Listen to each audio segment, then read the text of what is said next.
Hello, YouTubers. It's Mr. Mash, aka JD. Zach is away this week, so I'll be recording the episode alone. But first, I want to try something. Mr. Bangers, Mr. Bangers, Mr. Bangers. It's your time! Jaunty tuba, jaunty tuba, jaunty tuba, jaunty tuba.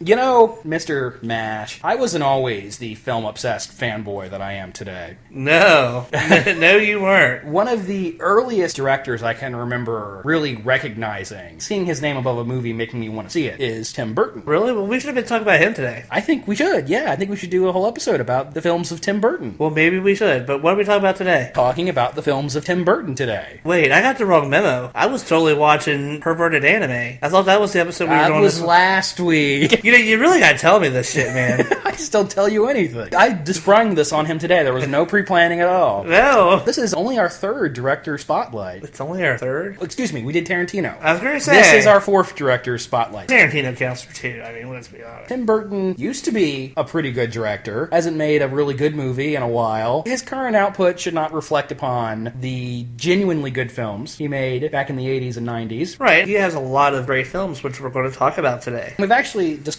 some of the things he's done already. If you want our thoughts on the Burton Batman films, you can go back to our Batman episode. I think that's episode 7. We're not going to talk about Mars Attacks, because we're going to save that for a future episode about alien invasion movies. And we're not going to talk about his Planet of the Apes films. An Apes retrospective will happen at some point. Sure. Yeah. I'm on board. But that still leaves us a decent list of interesting films to talk about. Let's jump in. Let's jump in to a world full of black and white spirals and Danny Elfman music.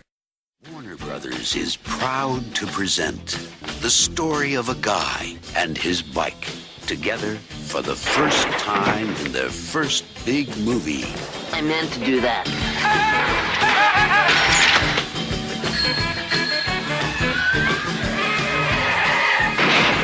Pee-wee Herman is Pee-wee Herman. Hello! In Pee-wee's Big Adventure, Be sure and tell them Large Marge sent ya.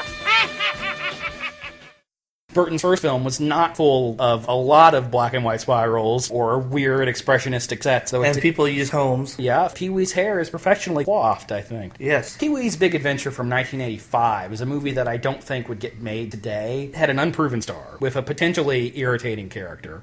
Indeed, Burton was unproven as a director. He was coming off as an animator at Disney. That explains so much. But it did get made. It became a sizable hit and a cult classic and launched the entire Pee-wee Herman character, which is still beloved by a lot of people. Have you seen this movie recently? No. The only thing I remember is the scene where they're going through the studios and there's the people making the Godzilla movie. It's actually Godzilla and King Ghidorah are Oh, fighting. yeah. That's from the end during the big chase scene across the Warner Brothers backlot. There's a beach party movie and a Santa Claus movie. Doesn't he reenact the E.T. bicycle scene at some point? I don't remember that, but there is a big chase scene where he's on his bike and eventually they come across a set where they're filming a Twisted Sister music video. Because this movie's awesome. Yeah, it's definitely got a pretty madcap, wacky finale for sure. Paul Rubens got his start in sketch comedy. Character came out of his sketch comedy, and that is apparent in the movie because the film has a very loose plot line. Do you remember what the plot of this movie is? It's very simple. He wants to be in a movie? No, his bike is stolen. That's right. His awesome bike that he's obsessed with is stolen, and it leads him on this big adventure. Basically just him running around for 90 minutes encountering all these wacky characters. This escaped convict who tore the tag off a mattress, immediately friends. One of the most infamous things about this movie is the legend of Large Marge, where he's picked up by a big old lady with the crazy hair. I think she played Mom in Dr. Detroit, she tells us a ghost story about a truck that falls off a cliff. Person's face looked just like this, and she stretches her face out. Pee-wee screams. Tour of the Alamo. He's told his bike is in the Alamo basement. Goes to Texas to the Alamo and goes on this long tour. Jan Hooks plays the guide. Very funny moment and a very slow burn laugh for what is essentially a kid's film. And it ends with him asking, where's the basement? There's no basement in the Alamo. Isn't it one of those movies where the bicycle was just right around the corner the whole time? Yeah, Pee-wee's rival, a rival man-child, wanted his awesome bike, stole it at the beginning of the movie. Even though this is an early Burton film, and it doesn't have a lot of his trademarks, there are some Burton-esque elements. First off, there is that Danny Elfman score. This was also Danny Elfman's first score. Even the composer was unproven on this film. And there are two nightmare sequences that Pee-wee has. It's a real place, this restaurant in the desert of California, where this guy built these two giant dinosaurs to help bring attention to his little restaurant, and there's a sequence involving that. That night, Pee-wee has a nightmare about the stop-motion dinosaur eating his bike. Later, he has another nightmare where his bike is run over, taken to a hospital where these demonic clowns torture it. All this stuff is very Tim Burton. I would say so.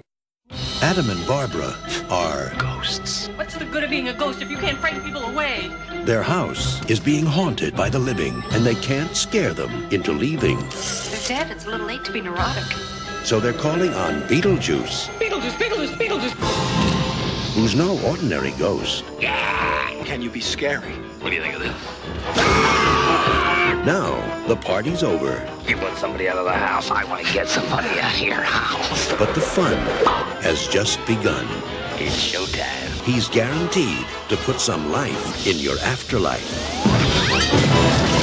Michael Keaton is Beetlejuice. I'm the ghost with the most, babe.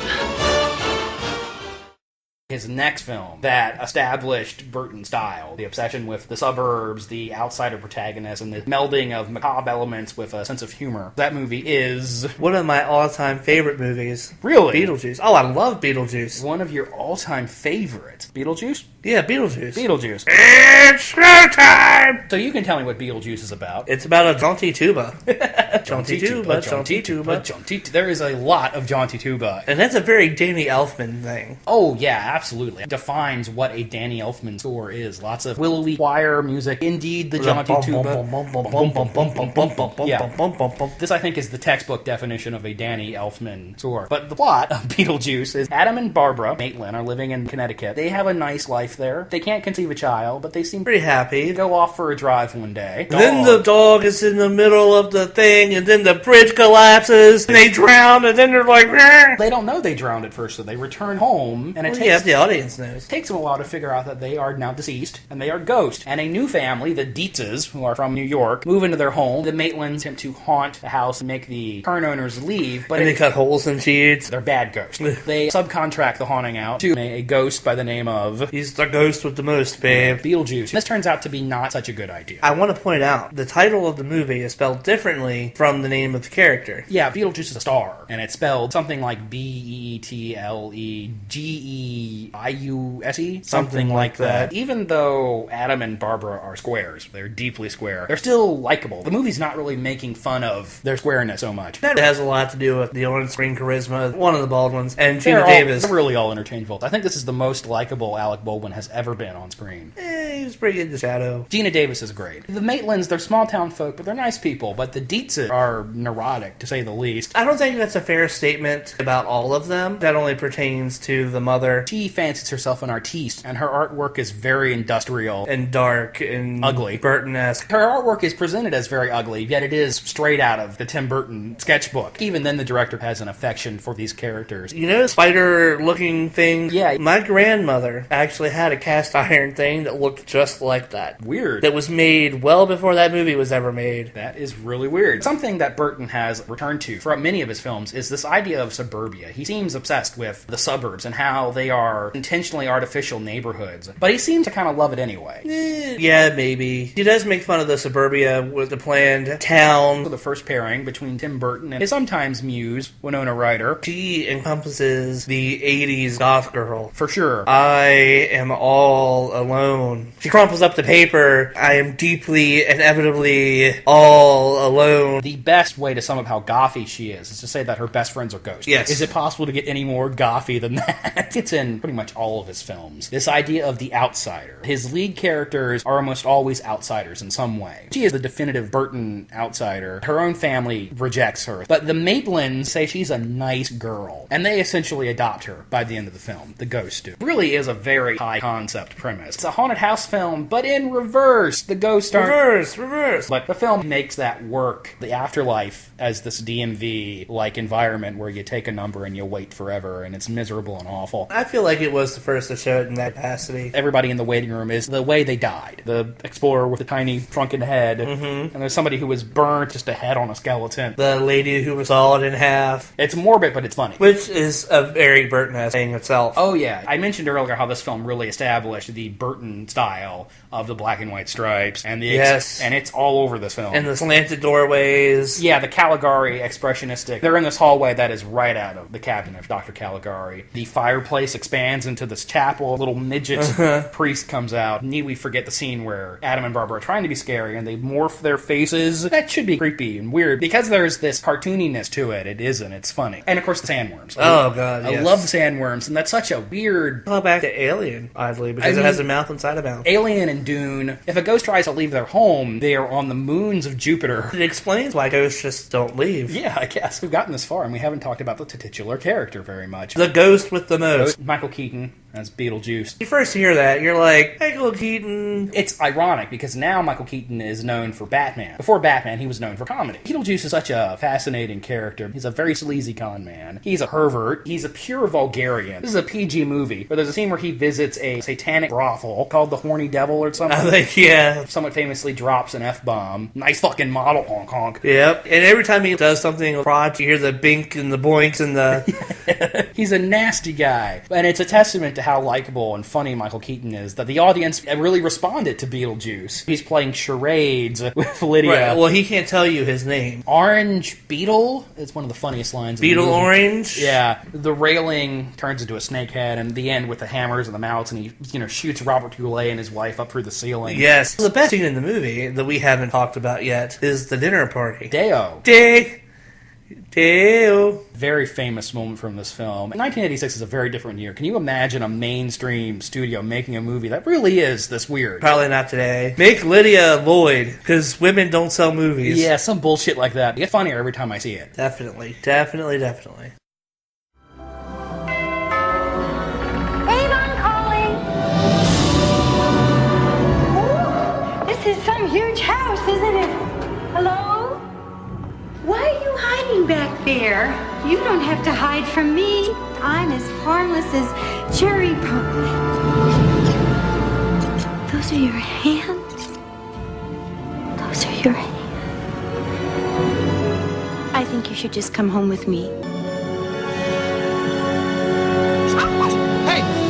Call a doctor, you skewered Kim. Just a scratch. The power of Satan is in him. I can feel it. Drop your weapon!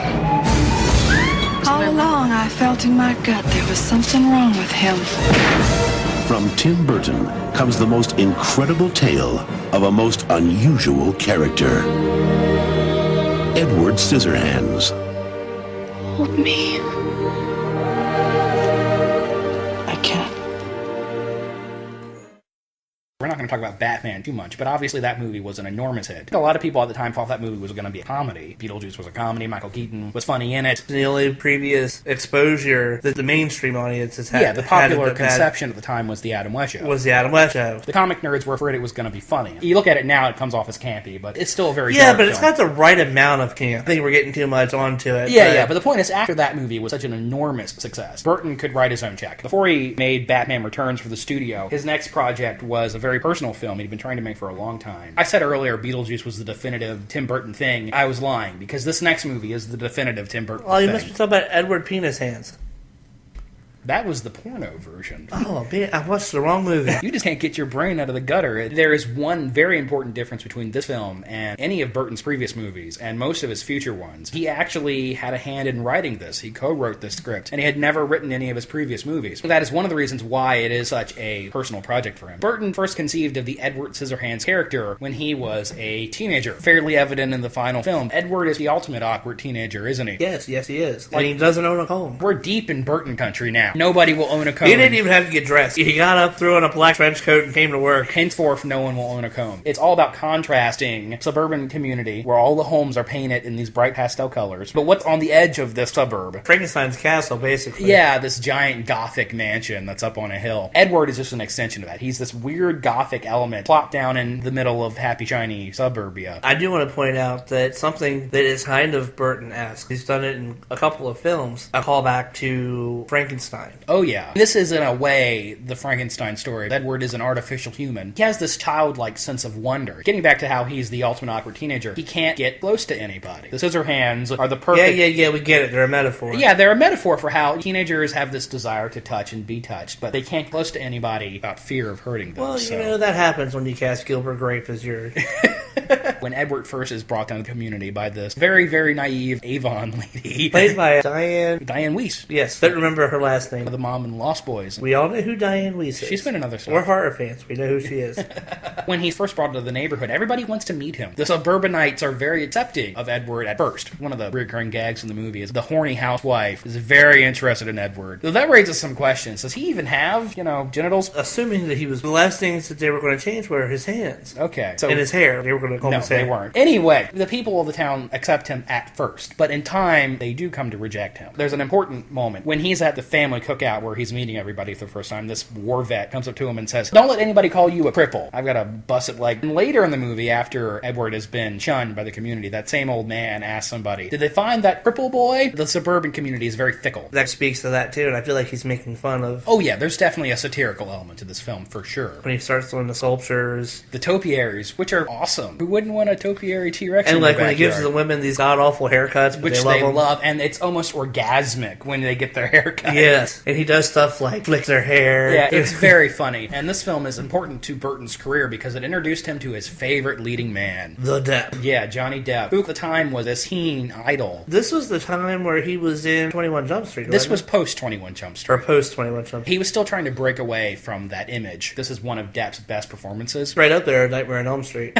Very visual performance. One of the movies John Depp would make after this one was Benny and June, where his character was impersonating all these silent comedians, Buster Keaton especially. That was an influence on this performance, too. This was a time period that was back in Johnny Depp's strong period. Yeah, he was still trying. He wasn't at the point where he could just phone it in. Yeah, I love the scene where Edward is trying to eat keys. The Scissorhands moment with the waterbed is very funny. Yes, the fact that he keeps hurting himself. That's not really funny. It's not funny. When they finally, is it ironic? When they finally get him in the suspenders and the first thing he does is cut the suspenders, or when Alan Arkin is the dad, who's hilarious in this film, very deadpan, introduces him to booze for the first time. Overall, the cast in this film is very, very strong. The only person in the family that doesn't accept Edward at first is the teenage daughter, Kim. Winona Ryder, again, as a blonde this time. She looked good as a blonde. I prefer her with the dark hair. Yeah, me too. She's cast against type in this. Winona Ryder was and still is thought of as Lydia or Veronica and Heather's snarky teen girl. She's the cheerleader in this. She's not bad in this film, but I do think the romantic subplot is one of the weaker elements. Edward falls in love with Kim because she's the first pretty girl he sees. She rejects him at first, but in time, especially as her boyfriend is revealed to be a bigger dick, she starts developing romantic feelings for Edward. And isn't he the one, if I remember correctly, that starts the mob? There's no mob, per se. Everything bad that happens to Edward is his fault. After finding out that Edward can pick locks, he manipulates him into trying to rob his own father's vault. Edward gets in trouble with the law, and that's when the community starts to turn on him. Burton himself has been very open to say that this movie is the teenage nerd fantasy where the jock is the bad guy and the awkward outsider gets the pretty girl. And some people have criticized that last act where Jim is the name of the character, becomes the villain, actually tries to kill Edward. Some people have criticized that as being over the top. I think it actually works. You gotta have some kind of conflict in order for the story to progress. Yes. Anthony Michael Hall plays it in a way that you actually can buy, that this guy is a big enough dick that he would actually do that, just because his girlfriend rejected him. He's a teenage football player.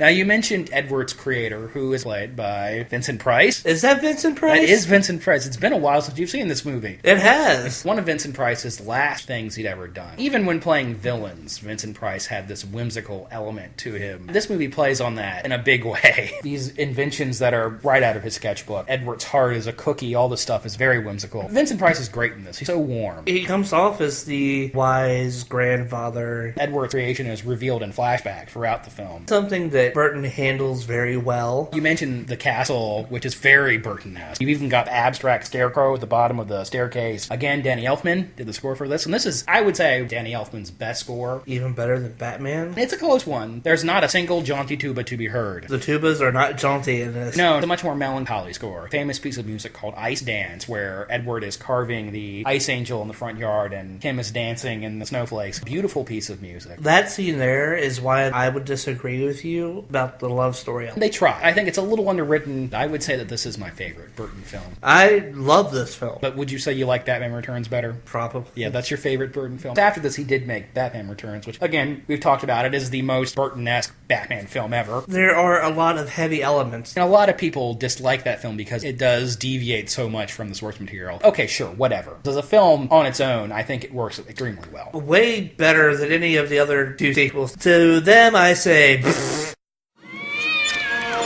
Welcome to an extraordinary world filled with magic and wonder. Open your mind and let yourself go to a place where every day is Halloween and every night Jack Skellington, I am the Pumpkin King, dreams of something different.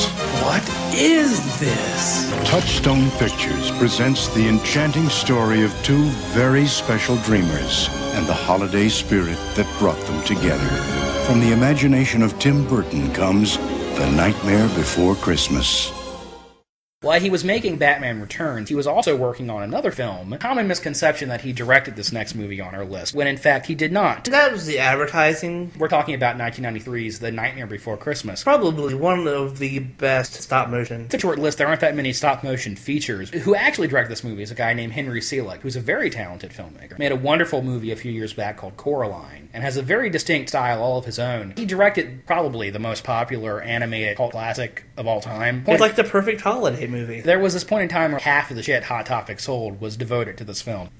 Wait, that ended? Unfortunately, Henry Selick directed this incredibly popular, beloved film, and it just happens to have a different director's name above the title. Tim Burton's The Nightmare Before Christmas? Yeah, and Burton produced it. It's based off of a poem he wrote. I'm not saying that Burton had nothing to do with the film. His sensibilities undeniably lead the film. All the characters are based off of his artwork. Halloween Town is full of the Burton-esque visual cues. What do you mean Halloween Town? The whole world is... Well, yeah, but Halloween Town especially, with the curling buildings and the black and white swirls and all this stuff. And the mayor that looks like Dr. Caligari. Very much. Concept of contrasting Halloween with Christmas, fusing the mundane and the fantastic is something he's done in almost all of his films. Burton's a little obsessed with Christmas, and especially having darker things happen at Christmas. I also think that he likes to show you the similarities. There's a lot of horror films about Santa Claus, and I think that's because Santa is a little creepy. And sit on Santa's lap. Well, there's that. He's omnipresent, he's always watching you, and he can get in and out of your house without anybody noticing. And he judges you. That's the important part. Santa judges you. Oh, well.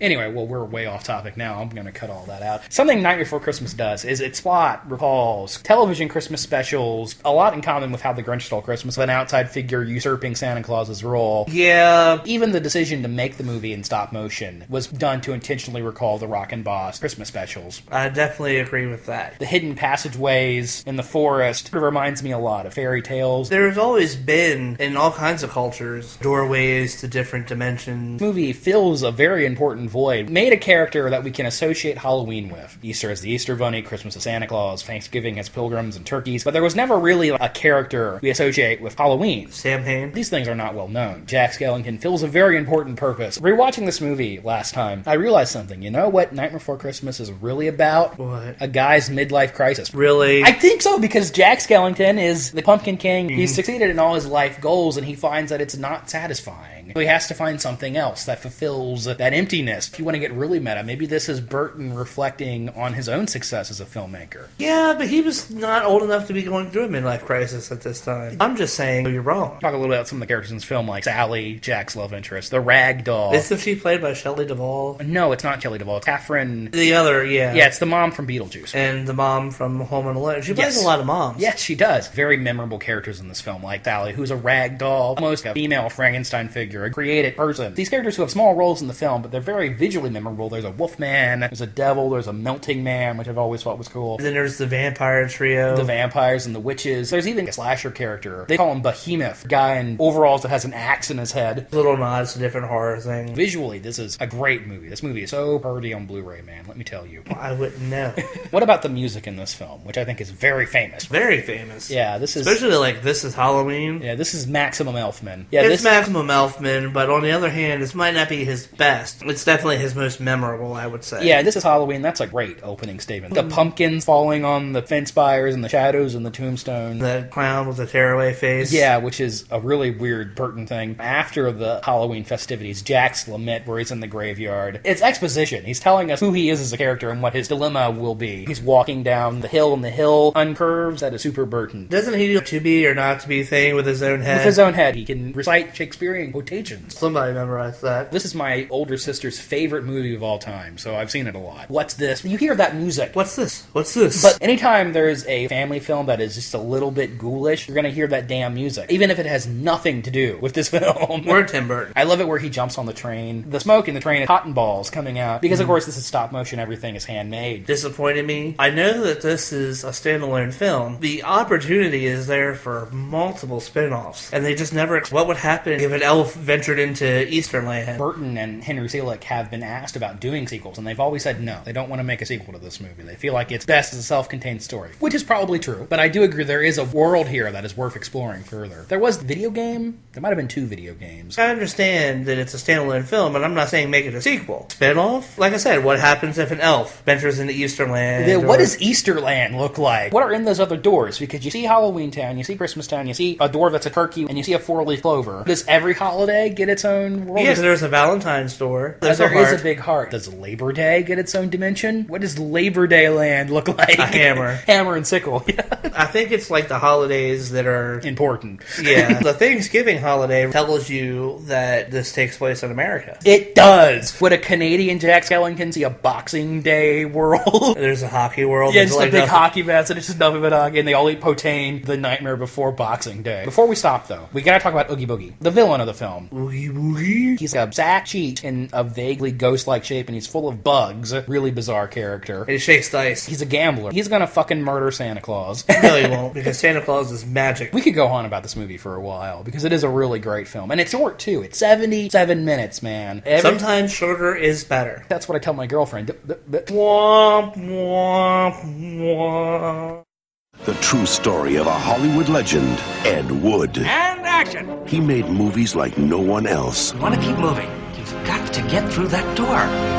Ah, that was perfect. He had an eye for talent. I met Bela Lugosi. Well, I thought he was dead. He had a passion for storytelling. Get me transvestites. I need transvestites. And he had a secret he couldn't hide. I like to dress in women's clothing. Touchstone Pictures presents Johnny Depp in the true story of an unforgettable filmmaker and his legacy that will live forever. This is the one I'll be remembered for. Ed Wood, a Tim Burton film. Really? Worst film you ever saw? Well, my next one will be better.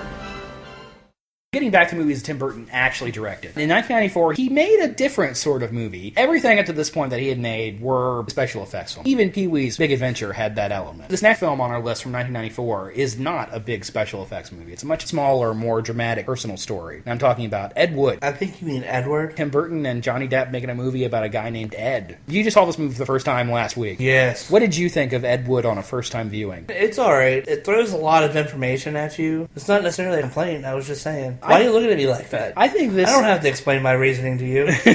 Ed Wood obviously is known as the worst director of all time, and he's not, by the way. Tim Burton never actually makes fun of Ed Wood in this film. He does point out that maybe sometimes Ed's enthusiasm for the filmmaking process led to some creative oversights. Burton relates to Ed Wood too much. He is another outsider. This movie is mostly about Edward D. Wood Jr.'s relationship with Bela Lugosi, which a lot of people have pointed out mirrors to a degree Tim Burton's relationship with Vincent Price. Fair enough. Director who's a big fan for this older actor who is not as relevant as he used to be. I feel like Vincent Price was always relevant. Vincent Price never fell on hard times as hard as Lugosi did near the end of his life. A large part of it is about Lugosi's later life and his drug addiction. The film does not back away from it anyway. It touches upon that in great detail. Martin Landau's Lugosi. What do you think of him? The accent was a little thick, but other than that, I feel like he nailed Lugosi. I do agree with you that the accent was maybe overdone just a bit. Bela was known for that Hungarian accent. You could tell that it was really laid on, but it is a good performance. The scene where Ed Wood finally talks Bela and checking into rehab is a shot like a horror movie where you have the first-person perspective going up to the clerk in this very dark room, and she even says, "Oh, you gave me the willies. You look like that Dracula guy." The next day, where the paparazzi have come to interview Bela, and Ed Wood tells the paparazzi to go away, that for the first time in many years, Lugosi's name is printed. Lugosi there in his final days had a very there's no such thing as bad publicity mentality, and it really shows through in this film. Two dark moments where Eddie gets phone calls in the middle of the night, and the first time he has to pick Bela off of the floor, and the second time Bela is threatening to shoot himself. The movie goes into the darkness of this guy's life. I feel like it's something that people needed to see. Biopics tend to gloss over the down periods. And somewhat ironically, this movie does not gloss over Lugosi's flaws, but it does totally gloss over Ed Wood's flaws, because it doesn't mention he was an alcoholic, he was a womanizer, he was a depressed fellow. Totally does not pay any attention to that stuff. It doesn't ignore the fact that he's a womanizer,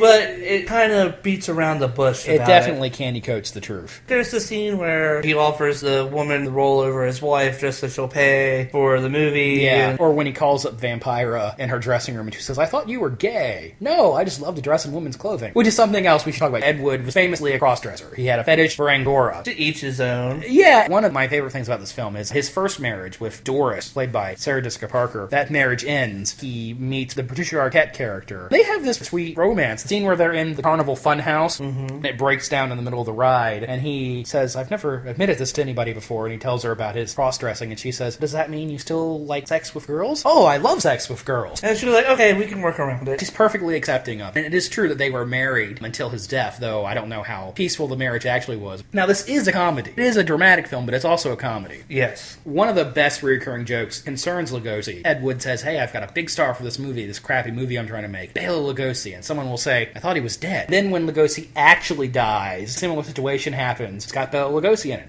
"I thought he passed away." "Oh, yes, he has. But this is the last footage of him ever shot." We haven't talked about Depp's actual performance as Ed Wood. I think he does an alright job. He's a male Pollyanna. He's always upbeat. What about Lisa Marie as Vampira? I mean, she's nice to look at. I don't know how good of a performance she actually gives. We certainly look the part. Yeah, certainly looks the part. Bill Murray as Bunny Breckenridge is great in this, giving a very Murray-esque performance. Jeffrey Jones is the magnificent Criswell. Yes. Yeah, well, Criswell was awesome in real life, and it's a good performance from him. He's another one that shows up in a lot of Burton films. Yeah, because he's also in Sleepy Hollow. He was in Beetlejuice. Yeah, he was the dad. I just get him and Jeff Daniels mixed up for some reason, though. Just because of the names? No. I think Ed Wood is a strong point in Burton's career. I say this is an idealized biopic, and I don't even know if we're supposed to take it at face value. That scene at the end where he's making Plan 9 from Outer Space go on to be voted the worst film ever made, even though it's not. He wanders off in his Angora sweater and his skirt, get a drink at a bar, and there's Orson Welles. And I don't think we're supposed to assume that scene actually happened, because of course it didn't. This is a fantasy sequence within the film. That's what I think anyway. Did you like the movie? It was alright. I wouldn't say it's my favorite Tim Burton film, but it's definitely not the weakest made. I am Constable Ichabod Crane, sent from New York to investigate murder in Sleepy Hollow. How much have your superiors explained to you? Only that the three were slain in open ground, their heads severed from their bodies. Taken by the Headless Horseman, taken back to hell. He rode a giant black steed. Even today, the Western Woods is a haunted place where brave men will not venture. We have murders in New York without benefit of ghouls and goblins. You're a long way from New York, Constable.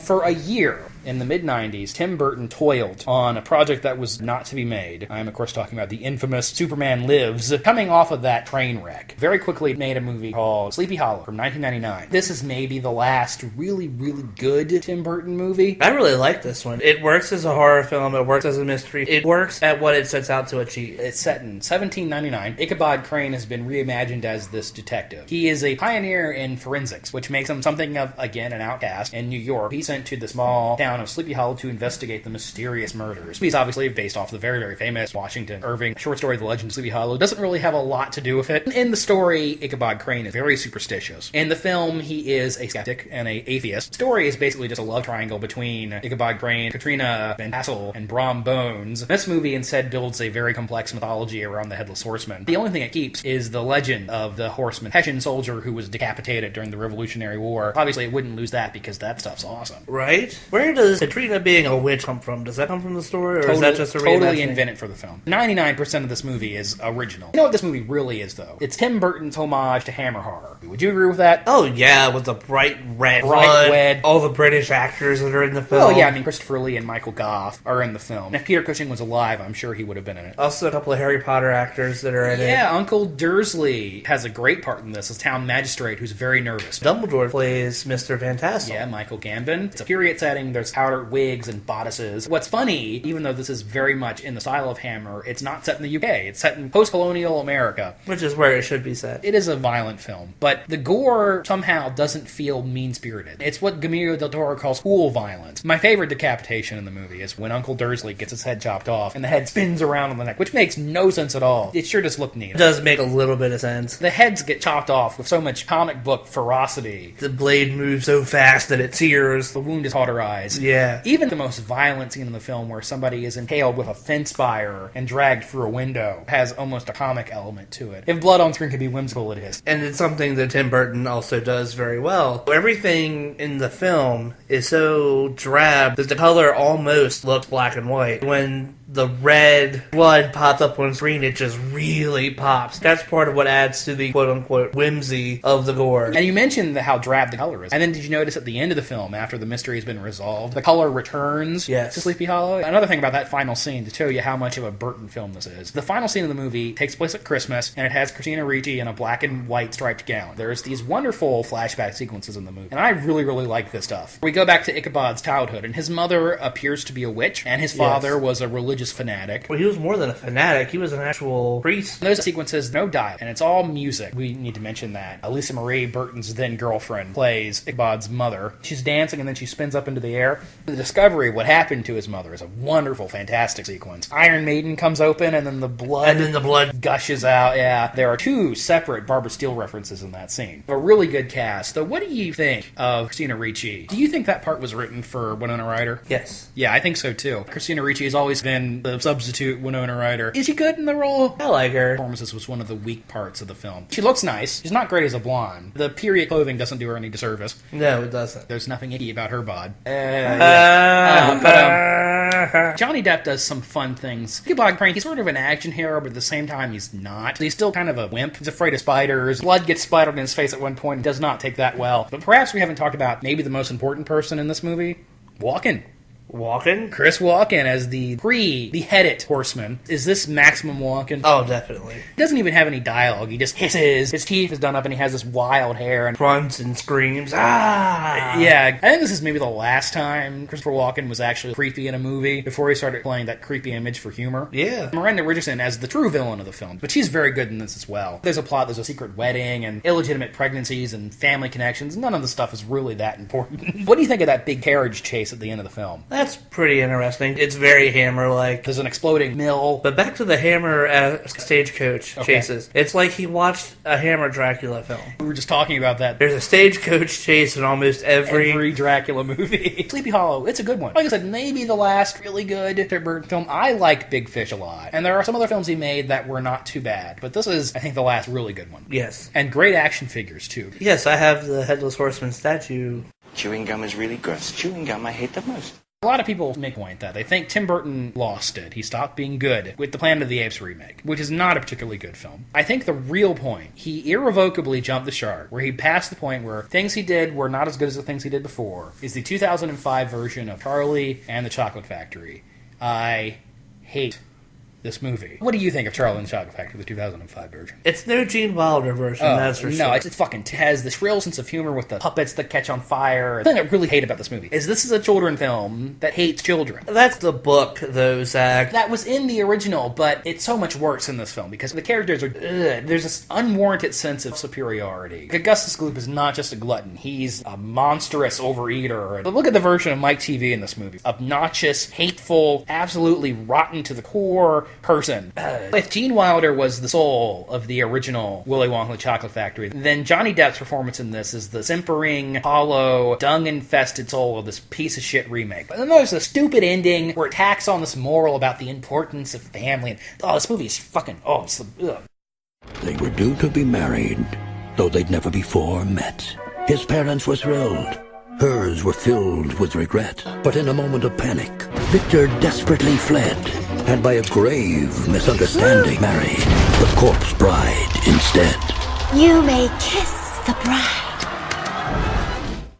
Another crappy movie Tim Burton made in 2005, though less crappy, was The Corpse Bride, which was blatantly an attempt to recreate the success of Nightmare Before Christmas. Yes. It's built on a very similar visual contrast. The living world is gray and drab and terrible. World of the Dead is colorful, and there's music and dance. Lots of greens in this movie. Yeah, and that's one of the problems I have with it. This is a stop-motion film. It's heavily assisted by CGI and green screen, and there's so much lighting correction in this film. It might as well have been a CGI cartoon. I really hate when they do it with CGI. It removes that weight and the grit from stop motion, which is pretty much the appeal of the art form. Yes. A lot of the humor in this film is pedestrian, I think. Like in the underworld, there's a head waiter who's just a head. There's a midget waiter who's dressed as Napoleon Bonaparte, and his name is Bonaparte. And something else. This is the first kids movie about necrophilia. No, it's not. What was the first kids movie about necrophilia? Snow White. Well, sort of. No, she was dead. She was dead, and the prince kissed her. That true love shit does not matter. It's still necrophilia because she was dead and he wanted a piece. The animators said to themselves, if we do our job right, the audience is going to want to fuck this corpse. Emily the Corpse Bride, even though this is a kids movie, has cleavage and a heaving bosom. But she also has a look appealing for the main character, too. It's not terrible. It's not his worst, but it's definitely not his best. It's a skippable Burton. Even the music isn't that good. Danny Elfman doing the music again, but do you remember any of the songs from this movie? No. Yeah, me neither. I remember the dance where the skeletons are taking the heads off and moving them to the... That's the most memorable sequence in the film, for sure. This is the tale of an ordinary man who had everything until a man of power stole his freedom, destroyed his family, and banished him. And in his sorrow, a new man was born. The years no doubt have changed me. And speaking of Johnny Depp and Helena Bonham Carter... Helena Bonham Carter. See what you did there. By this point in Burton's career, it's like he can't make a movie that doesn't have one of those two people in it. Like his next film, 2007, Sweeney Todd, The Demon Barber of Fleet Street, which is one of the better films in Burton's latter-day career. This is the third in a 5-film stretch with Johnny Depp, and this is the 5th in a 7-film stretch with his wife. In this film, it's a problem. People say that Sweeney Todd in the Sondheim musical is a very demanding vocal part. And I don't think Johnny Depp or Helena Bonham Carter had the voices for this part. Carter especially. She's not a singer. I don't know that that's really fair, though. Yeah, she's not a traditional singer, and maybe she can't really sing all that well. But she can't. How do we know that that wasn't his intention? The amount of singing she does, I don't think it was intentional. We both agree, like I said, it's a better latter-day Burton film. Yes. London in this movie looks like Gotham. Looks like Burton's Gotham. Yes, it does. This movie has all the Burton trademarks. No character owns a fucking comb. There's fog everywhere all the time. The sun never shines. There is one character that owns a comb. Well, yeah, the bad guy, Alan Rickman's character. But that's because Alan Rickman always has to look glamorous. All the characters are pale, and they have perpetually baggy eyes. There's this bluish gray tone and then black and white everything. It's a Burton movie to the point it's almost self-parody. But again, it uses the bright red. There is a lot of stage blood in this movie. They did not wimp out and make this a PG-13 one. No. Todd is an interesting character. He's not a good person, but the setting of this film is so bleak that he becomes an anti-hero anyway. Use a Tusa. He advocates wide-scale murder and cannibalism. He's only interested in revenge. But in a world this unscrupulous, he is a man of principle. He actually has a goal and motivation that is based in something that isn't greed. So he kind of becomes likable anyway. But really, the worst one is Sweeney Todd, who is also the hero of the film. He even kills his wife. He does that accidentally, though. That brings an element of tragedy to the film. It does. And you'll notice at the end when the little boy going to cut Sweeney Todd's throat, he lifts his head. He invites it. He wants it to be over. That brought a level of almost Greek tragedy that is widely not present in the stage musical. Well, I guess we'll just have to agree to disagree. What do you think of the music in this film? I'm not a super huge fan of Stephen Sondheim's style. It's alright. I feel when there's that much singing in the movie, a lot of stuff just becomes forgettable. But there is some decent songs in this one. I like Joanna, the ballad Todd sings to his daughter. That's a good one. And he finally gets his revenge on the judge. That's very satisfying. I don't understand how human flesh makes the worst pies in London automatically the best pies in London. If horror films are to be believed, and there's no reason for us to doubt them, human flesh is the most delicious meat ever. I feel like it's because it's the ultimate taboo. People don't know they're eating people. The visuals are overly glossy. The performances are uneven. The script is not as tight as it should have been. Yet Sweeney Todd is still one of the better post-Planet of the Apes Tim Burton films. I agree. Especially since the last few films he's made have just been Alice in Wonderland. Totally generic action-adventure summer fantasy movie. Could have been directed by anybody. The fucking futter-whacking, that movie's terrible. Dark Shadows wasn't a good film. The biggest problem that Dark Shadows had is it didn't have a clear beat on a tone. Was it a comedy? Was it a horror film? Was it an action movie? And I think the problem, too, is that they called it a Dark Shadows film. If you would change the name of the characters, it could have been its own standalone film. One of the reasons the movie bombed is because Dark Shadows has no cultural weight in the modern pop culture sphere. And one of the problems with that movie, Barnabas Collins, is he a good guy? He's killing people, but he's also the hero of the film, but he's not very good at being a hero. Tonally, it's all over the place. It does have cool parts, like a monster bash. Well, yeah, Chloe Moritz is the werewolf. There's the witch. Eva Green was definitely the highlight of the film, and not just because she's nice to look at. That movie had a great cast. The first time Burton had worked with Michelle Pfeiffer since Batman Returns. The set design, the old mansion, that shit was awesome, but really uneven film. Though I did like Frankenweenie. I thought Frankenweenie was a bit of a return to form. I was the very specific audience. Frankenweenie was designed as a homage to black and white horror movies and about a boy and his dog. And I love black and white horror movies, and I love dogs. I was the audience for Frankenweenie. Some people may not know is that was actually a remake of a short film that Burton had done that we never even talked about. That was, I think, the first live-action thing he made, and that had Shelley Duvall and Daniel Stern in it. One of the problems with Frankenweenie, you can tell that it took that short and expanded it to feature length. That whole subplot about the other kids in Victor's class trying to make their own But that also offers up some cute stuff. Like Gamera? Yes, like Gamera. There are a lot of fun references. The sea monkeys are gremlins, basically. Obviously, the windmill is Frankenstein, and the poodle with the Bride of Frankenstein hair. Burton is credited as the director of that movie, but he didn't actually direct the animation. He just directed the voice cast. How much work did he actually do on that movie? He may not have directed the animation, but it still has this visual look. You can tell that he definitely had a heavy fingerprint on that. Refreshingly, no Johnny Depp or Helena Bonham Carter. Helena Bonham Carter. Sorry, I can't. Notable, his next movie, which is coming out this December, doesn't have Johnny Depp or his wife in it either. It's called Big Eyes, and it's a biofilm about Margaret Keane. Have you seen those paintings from the 60s of the Mexican kids with the great big eyes?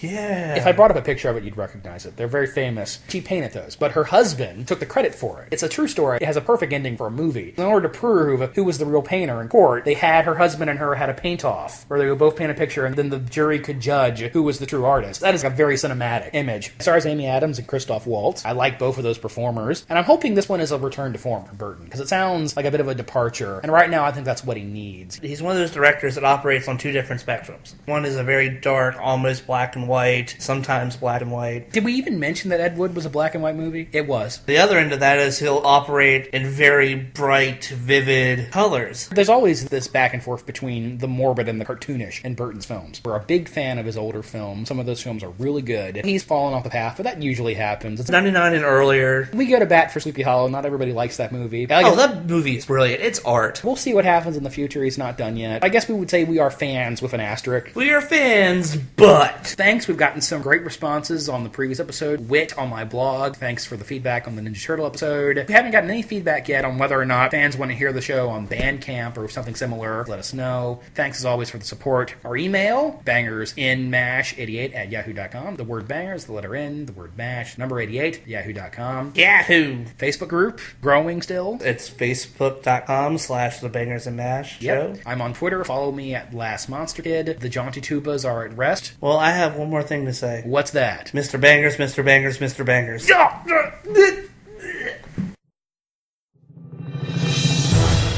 is a place like no place on earth. Some say to survive it, you need to be as mad as Tim Burton. Which, luckily, I am. Johnny, you returned! What is this place? This is my world, and you're in it. Welcome to your home forever. This place is so strange, yet so familiar, like I've been here before. I've got to escape. No one escapes Burtonland. Those who try are never heard from again. Poor Michael Keaton. Be warned, Johnny. The road ahead will have many obstacles. This hill, it's so improbable. You must escape it, lest you forever become known as...